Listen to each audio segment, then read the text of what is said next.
Okay, I want to tell you about my patient and the SBAR format for a handoff that I would give to another nurse on a different shift or whatever. Okay, first we have the situation. The patient is a 19-year-old female with a medically diagnosed urinary tract infection.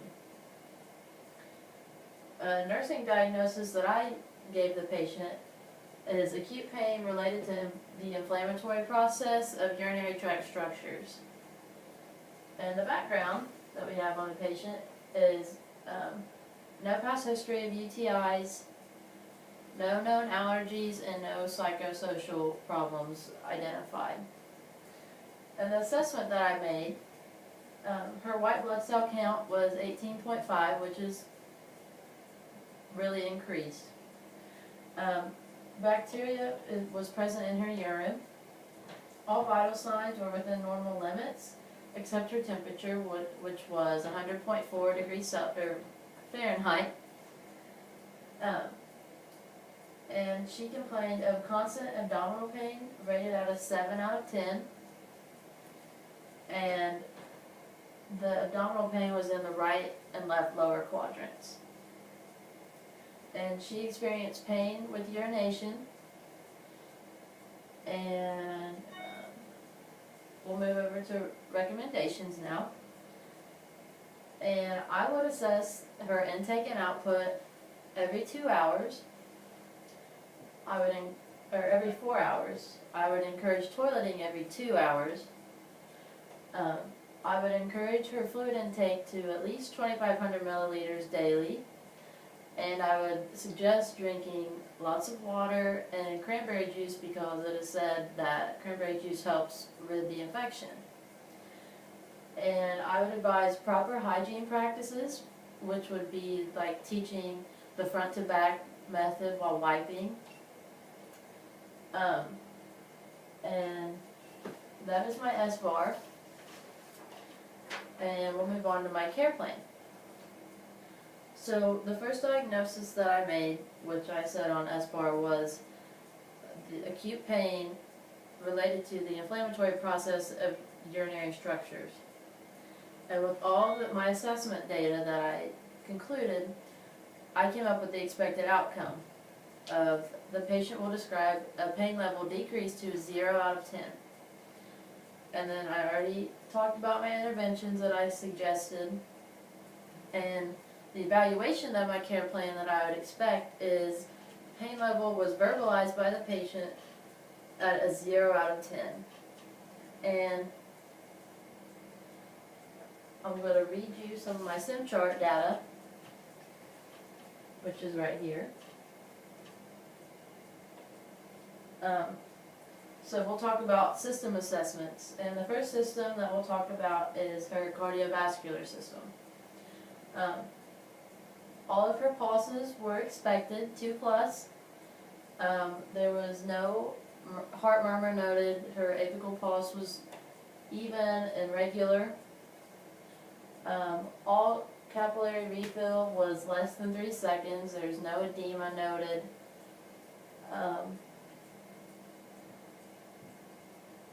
There was no cardiac problems noted. So her respiratory system, her respiratory pattern was even and effortless. All of her lung sounds were clear. She was on room air, so there was no oxygen, like no nasal cannula or face mask. Her neurological system assessment, her emotional state was cooperative and anxious because she was in pain, but she was cooperative because she was ready to listen and to not be in pain. And her hand grip was equal and strong. Her foot pumps were bilateral, equal and strong. And the hand grip was bilateral, equal and strong. And her neurological system, her pupils were reacted. They were brisk, reactive. Her pupil size was round. Her limb movements were expected for the patient. Her skin assessment, her skin color was, it was pale and it was expected, even throughout. Her skin turgor was good, temperature warm, she had intact skin with no lesions, and her hair distribution was equal and it's expected, and her nails were smooth and intact, and her appearance was healthy and well groomed. The Braden scale, which is for skin assessment, she was not at risk for any skin, like ulcers or anything wrong. Her sensory assessment, there were no vision or hearing problems noted. Her pupils were reactive to light bilaterally. She had a full range of motion, and her gait, she ambulates on her own, and her gait was steady.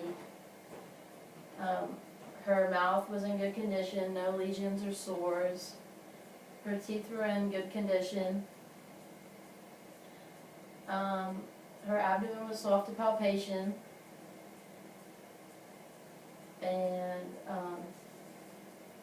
she was continent for her urinary and bowels, and her bowel sounds were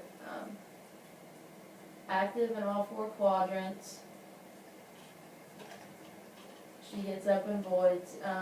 I noted that her urine was an amber color, and it was kind of cloudy, which is infection. Hold on. And I smelled a foul odor, which are all signs of a urinary tract infection. Her psychosocial assessment was normal. She's healthy, in a healthy state. Safety assessment, her fall risk was at a 20, and it was when she had an IV in, but she got it taken out.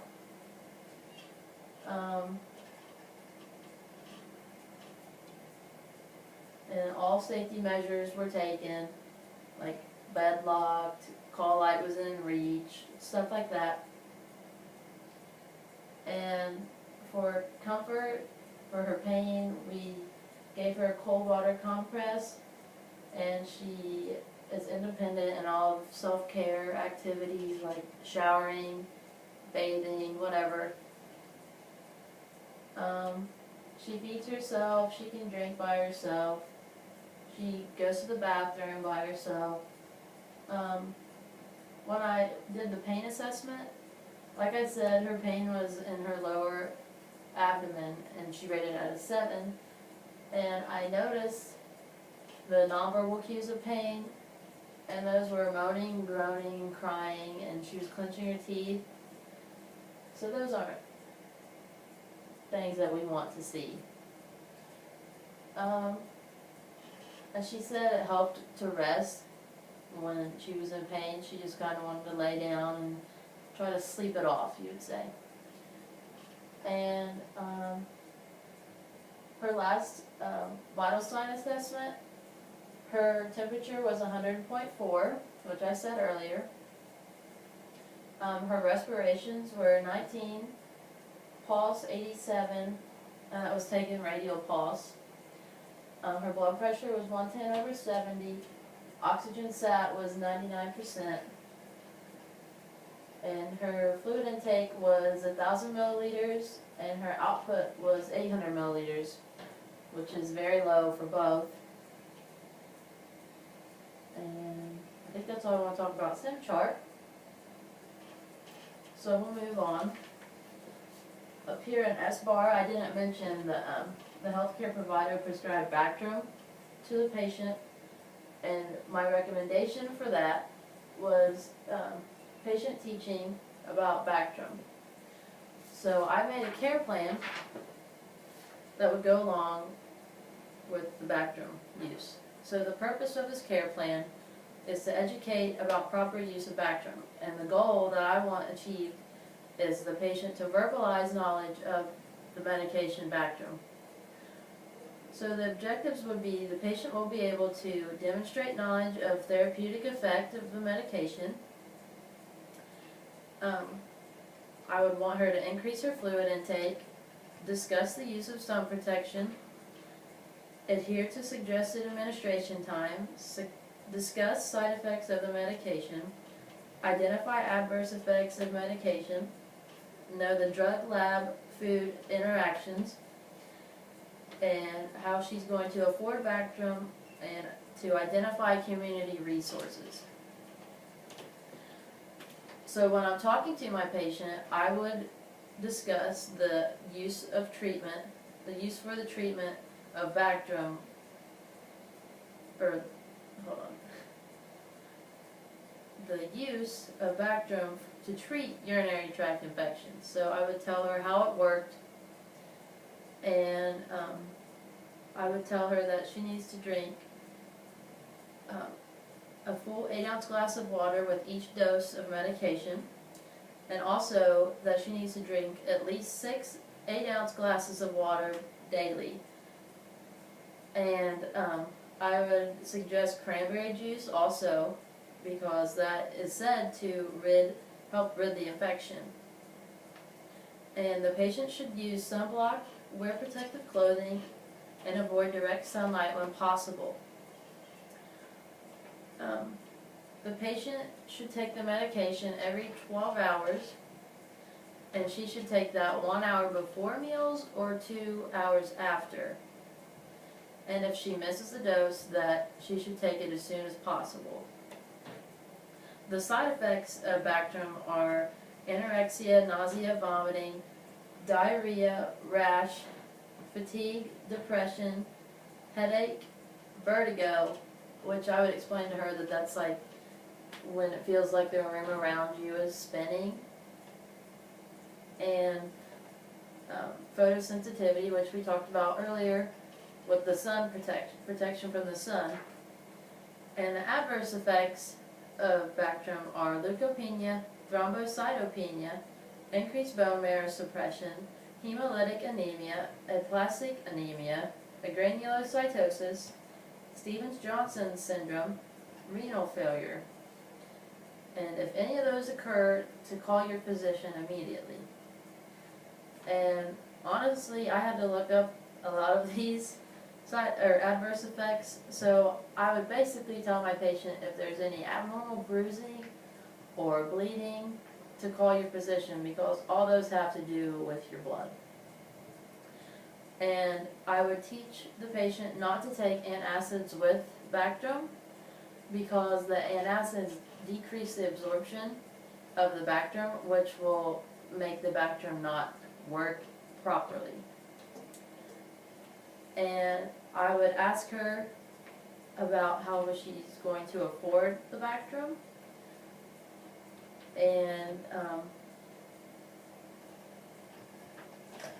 I would tell her how to utilize her pharmacy as a community resource. So I would say that the pharmacist is a good person to ask questions about the medication, and when she gets her medication, that there should be directions on the pill bottle. So for the method of evaluation, which is after teaching, I would evaluate all of these things. Patient exhibits no signs of urinary tract infection. Patient drinks several quarts of fluid daily. Patient follows instruction for sun protection. Patient takes medication every 12 hours as prescribed and takes 1 hour before meals or 2 hours after. Patient verbalizes knowledge of side effects and adverse effects and what to report to the physician or healthcare provider. Patient does not use antacids with Bactrim. Patient verbalizes that she is on her parents' insurance, which means that she's able to get the medication. And the patient identifies local pharmacists as a helpful resource. And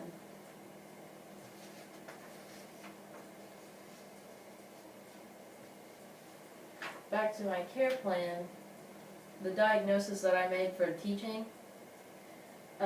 health maintenance related to Bactrim, And how I concluded that was, patient has never had a UTI before, which I said in the SBAR. Patient has never been taught about Bactrim use. And my expected outcome was the patient will verbalize knowledge of Bactrim. And that's what I said with the teaching plan. And the intervention would be patient teaching about Bactrim, and the evaluation would be patient exhibits no symptoms of urinary tract infection. And that is it.